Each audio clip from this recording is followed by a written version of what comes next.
Magandang araw. Ako po si Mark Lester Liraga. Ito po ang aking daily devotion ngayong October 14. Tatlong dahilan para makibahagi sa Lord's Supper, Transubstantiation, na tinalakay po ni Pastor Russell Ocampo sa 365 Daily Devotion. Ang Bible verse po ng araw ay galing sa Matthew chapter 26 verse 26 to 20.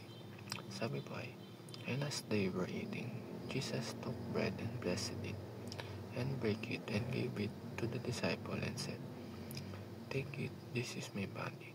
And he took the cup, and gave thanks, and gave it to them, saying, Drink ye all of it, for this is my blood of the New Testament, which is shed for many for the remission of sins."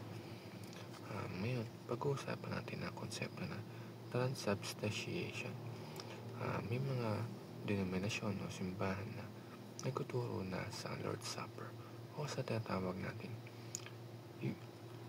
Eucharist. Ang tinapay ay literal na nagiging katawan ni Kristo at ang alak ay nagiging kanyang dugo.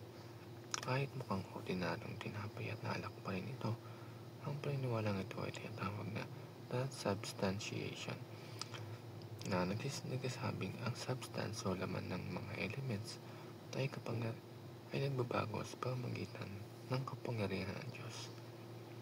Pero kung titingnan natin sa mas biblical na pananaw, may kita natin na si Kristo ay tunay na naroroon, hindi physical sa mga elements, kundi spiritually, sa pamamagitan ng banal na espiritu at ng pananampalataya.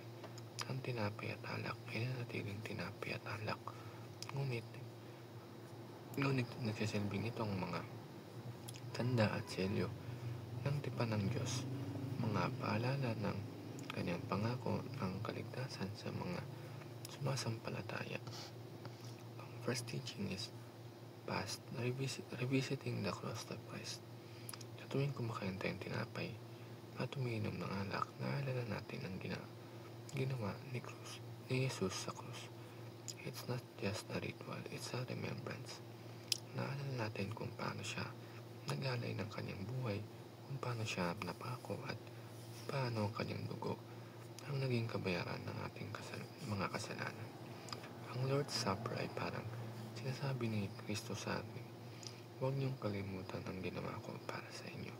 At kapag naalala natin iyon, napupuno tayo ng pasalamat, ng kababaang loob, at panibagong pag-asa. Ang pangalawa, present, communion with Christ. Ang Lord's Supper ay hindi lang pag-alala sa nakaraan, kundi isang pagkakataon din na makipag-isa kay Kristo sa kasalukuyan. Hindi man siya physical na naririto, pero sa pamamagitan ng banal na espiritu, nakikabahagi tayo sa kanyang presensya. Ang last, future, proclaiming the return of Christ.